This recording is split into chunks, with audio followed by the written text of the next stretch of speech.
Talk to you about today is ways in which small changes in behavior that draw upon the psychology of people can have a huge impact on important issues.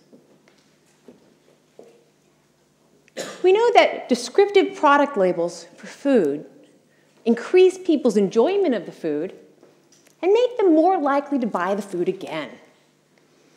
We can think of some products that could benefit from such descriptive labels. People will drink less out of a tall glass. They will eat less off a small plate. And that actually holds for healthy and unhealthy foods. So if we want to increase our consumption of healthy foods, we can put them on larger plates. Simply imagining consuming your favorite food will make you eat less of it.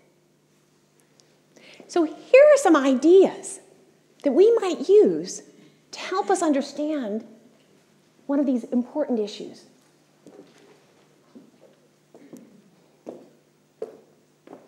Games of chance and the prospect of immediate wealth. It's addictive and it triggers pleasure centers of the brain. So can we transfer that excitement to savings activities? It turns out that people are more willing to open a savings account if there's a prize-based element to it.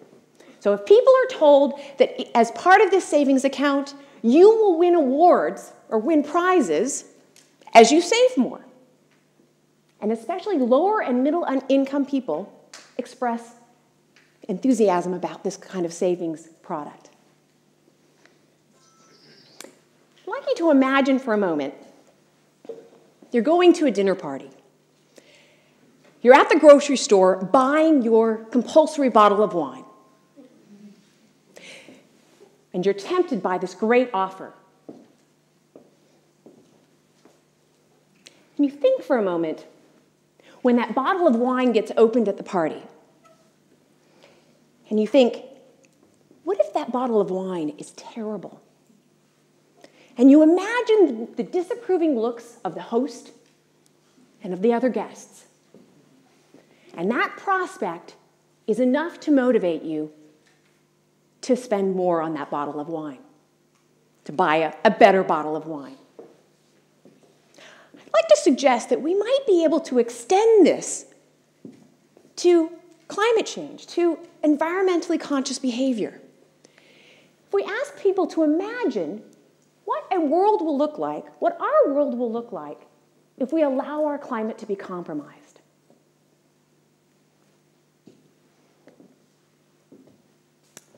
If you wear red, you will be more attractive to members of the opposite sex.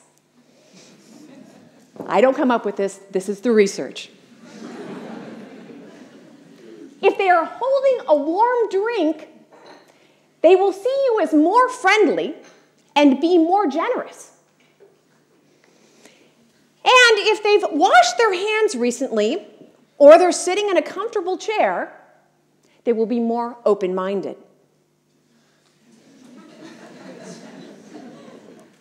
So perhaps